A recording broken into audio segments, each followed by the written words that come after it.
어르신, 혹시 평생 피땀 흘려 모은 그 소중한 재산을 자녀에게 물려주려다 그 돈이 하루아침에 세금 폭탄이 되어 어르신의 뒤통수를 칠 수도 있다는 생각해 보셨습니까?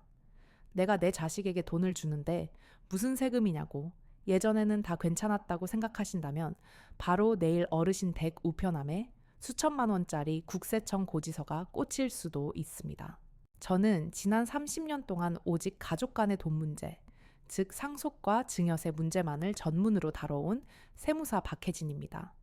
오늘 저는 어르신들께서 평생 모은 재산을 세금 한 푼 내지 않고 안전하게 자녀와 손주에게 물려줄 수 있는 제 모든 경험을 건 비밀 장부를 남김없이 공개하려 합니다. 이것은 단순히 세금을 아끼는 기술이 아니라 어르신의 피 같은 돈을 지키는 생존 전략입니다. 지난달 제 사무실 문을 거의 울면서 열고 들어오신 69살 김영희 여사님의 사례를 먼저 말씀드려야겠습니다.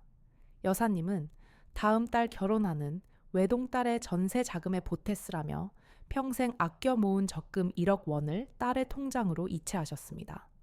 뿌듯한 마음도 잠시 정확히 6달 뒤 국세청으로부터 날아온 것은 증여세 및 가산세 2천만 원 납부 통지서였습니다. 세무사님, 이게 어떻게 된 일입니까? 내가 평생 모은 내 돈을 내 딸 결혼하는데 준 것뿐인데 이게 무슨 날벼락입니까? 여사님은 제 손을 붙잡고 통곡하셨습니다. 안타깝게도 김영희 여사님의 이 눈물은 결코 특별한 사례가 아닙니다. 지금 이 순간에도 수백 수천 명의 부모님들이 자녀를 돕겠다는 선량한 마음 하나 때문에 예상치 못한 세금 폭탄을 맞고 계십니다.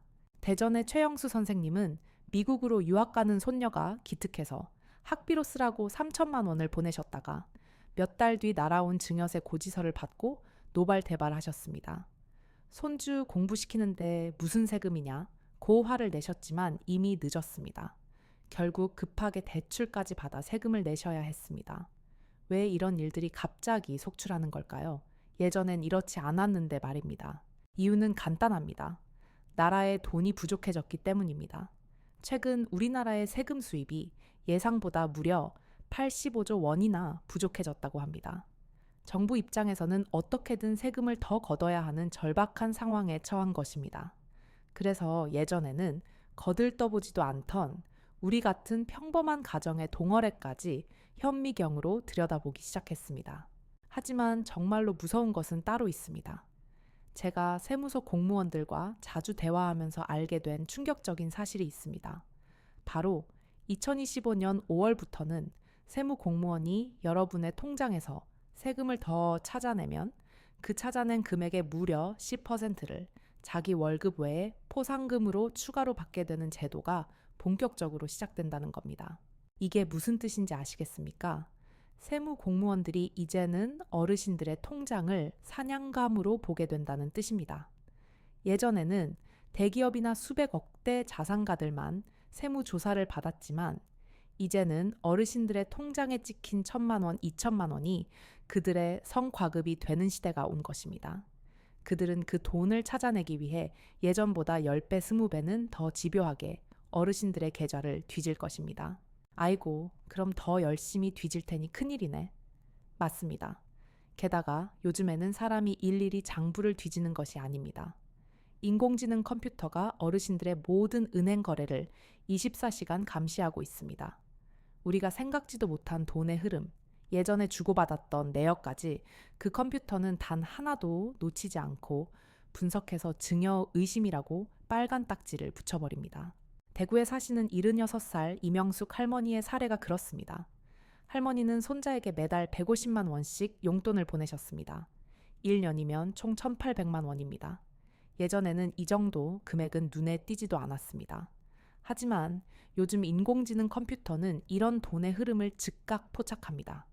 일정한 주기로 일정한 금액이 소득이 없는 손자에게 이동한다. 이것은 용돈이 아니라 쪼개서 주는 증여다 라고 판단해버리는 겁니다. 나는 따로따로 보내면 괜찮다고 해서 그렇게 했는데 이제는 그것도 안 되는 거네요. 네, 맞습니다. 국세청은 이제 개별 송금액이 아니라 돈을 보내는 방식과 패턴 그 자체를 봅니다. 그렇다면 과연 국세청의 그 무서운 컴퓨터는 구체적으로 어떤 패턴을 가장 위험하게 볼까요? 제가 30년간의 상담을 통해 발견한 국세청이 특히 주목하는 가장 위험한 동어래 패턴 4가지를 알려드리겠습니다. 첫째, 방금 말씀드린 일정한 주기로 같은 금액 송금하기입니다. 매달 20일마다 자녀에게 100만 원씩 보낸다. 이것은 나는 매달 증여를 하고 있습니다. 라고 광고하는 것과 같습니다. 대구의 최형식 선생님 70안 살은 취업 준비 중인 손자에게 매달 170만 원씩 2년간 보내셨다가 누적 금액 4천만 원에 대해 800만 원이라는 세금을 내셔야 했습니다. 둘째, 송금 직후 자산 구입하기입니다. 창원의 박미영 여사님 사례입니다. 딸에게 2,500만 원을 보냈는데 딸이 그 돈을 받자마자 바로 자동차를 계약했습니다. 2달 후 국세청에서 자녀분 차량 구매, 자금 출처 조사라며 방문했습니다. 세무서는 이것을 명백한 자동차 구매 목적 증여금이라고 판단했습니다. 돈을 보낸 시점과 자산을 구입한 시점이 가까우면 100% 걸린다고 보시면 됩니다. 셋째, 소득에 비해 과도한 지출이 있을 때입니다. 제가 작년에 만난 한 분의 아드님은 연봉이 2,600만 원인데 갑자기 4천만 원짜리 결혼식을 올렸습니다. 세무서는 즉각 이 돈이 어디서 났는가, 누군가 도와준 것 아닌가 라며 부모님의 계좌를 조사했습니다. 자녀의 소득과 지출 내역은 국세청 컴퓨터가 손바닥처럼 들여다보고 있습니다. 넷째, 미성년자 계좌로 돈 보내기입니다. 우리 손주 대학 갈 때 써라 하고 초등학생 손주 통장에 매달 몇십만 원씩 저금해 주시는 분들 많으시죠? 국세청은 특히 이런 미성년자 계좌를 예의주시합니다. ATM 기록이나 송금자 추적을 통해 그 돈을 누가 입금했는지 다 찾아냅니다. 나중에 한꺼번에 세금 폭탄을 맞을 수 있습니다.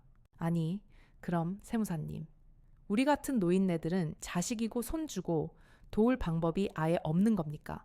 아닙니다. 방법은 있습니다. 법을 어기라는 것이 아닙니다. 나라가 정해준 합법적인 테두리 안에서 현명하게 행동하시면 됩니다. 이제부터 제가 알려드릴 이 비법만 잘 따라하시면 앞서 말씀드린 그 어떤 위험한 패턴에도 걸리지 않고 안전하게 가족을 도울 수 있습니다. 먼저 어르신들께서 꼭 알아두셔야 할 중요한 기준선이 있습니다. 얼마까지 세금 없이 줄 수 있나요? 기준은 생각보다 간단합니다.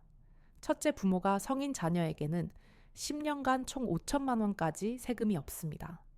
둘째, 조부모가 미성년 손주에게는 10년간 총 2천만 원까지 세금이 없습니다. 셋째, 형제 자매나 삼촌 이모가 조카에게는 500만 원까지입니다. 여기서 가장 중요한 함정은 이 금액이 10년간 누적 금액이라는 사실입니다. 예를 들어 2020년에 자녀에게 3천만 원을 주셨고 올해 2024년에 또 3천만 원을 주셨다면 총 6천만 원입니다. 이 중 5천만 원을 초과한 1천만 원에 대해서는 정확하게 세금이 부과됩니다. 10년 전에 준 건 괜찮은 거네요. 네, 맞습니다. 10년이 지나면 다시 새로운 한도가 적용됩니다. 자, 이제부터가 진짜 핵심입니다. 잘 들으십시오. 제가 30년 경력으로 터득한 국세청의 그 무서운 컴퓨터도 피해가는 안전하게 가족을 돕는 5가지 황금 수칙을 알려드리겠습니다. 첫째, 송금 메모를 제대로 활용하라입니다. 이게 뭐 그리 중요하냐고요? 아닙니다. 이게 가장 간단하면서도 가장 강력한 방어막입니다. 돈을 보내실 때 이체 메모 안에 무엇을 위한 돈인지 아주 구체적으로 적어주십시오. 예를 들면 4월 생활비 지원, 대학 등록금, 납부, 병원비 지원, 월세 보조금 이런 식입니다. 절대로 사랑하는 아들에게 용돈 같은 애매하고 감성적인 표현은 쓰지 마십시오. 그런 메모는 세무 공무원에게 이것은 증여입니다 라고 자백하는 것과 같습니다.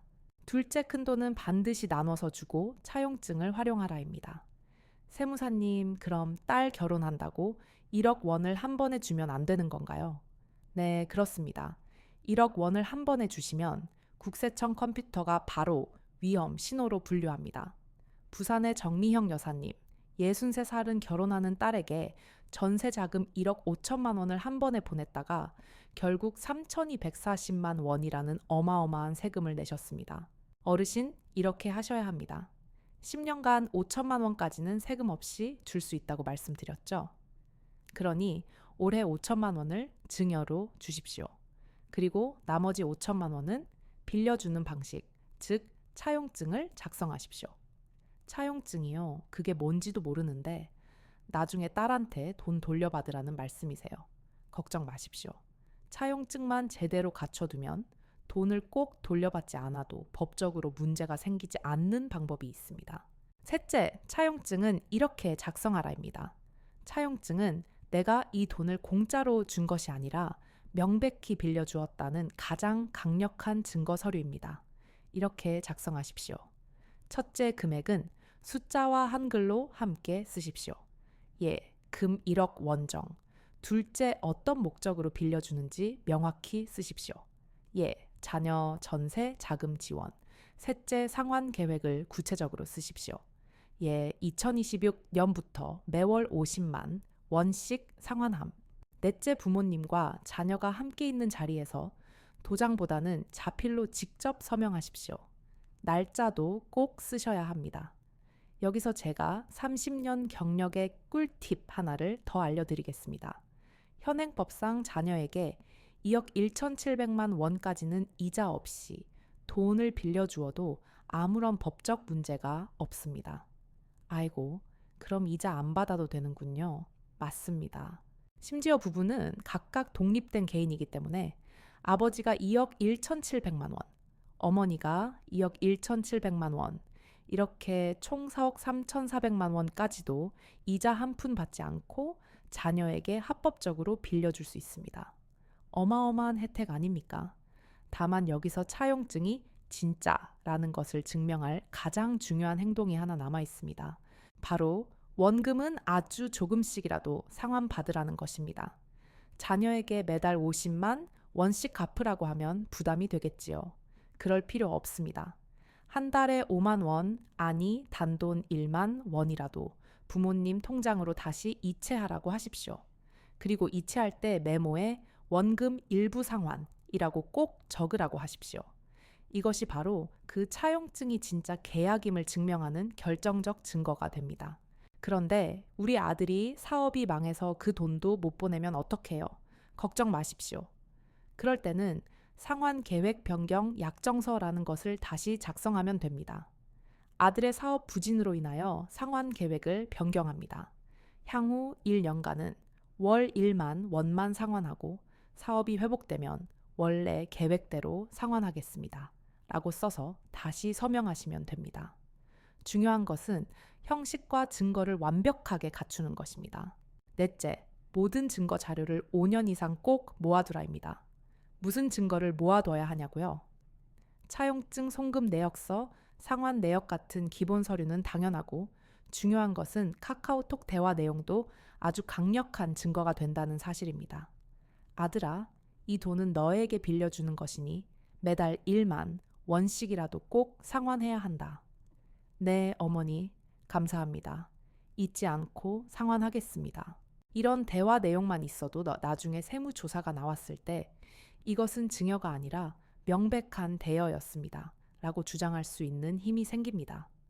부산의 김영철 선생님, 72살은 아들 유학 자금으로 8천만 원을 지원했다가 세무조사를 받았는데 차용증 원본을 잃어버렸습니다. 하지만 아들과 나눴던 바로 이 카톡 대화 내용 덕분에 증여세를 한 푼도 내지 않을 수 있었습니다. 다섯째, 현금보다는 계좌 이체 이왕이면 직접 납부가 가장 안전하다입니다. 몇몇 어르신들은 그냥 현금으로 뽑아서 주면 안 걸리지 않을까요? 라고 물으시는데 천만의 말씀입니다. 현금은 더 위험합니다. 요즘 국세청은 현금 거래를 더 철저히 감시합니다.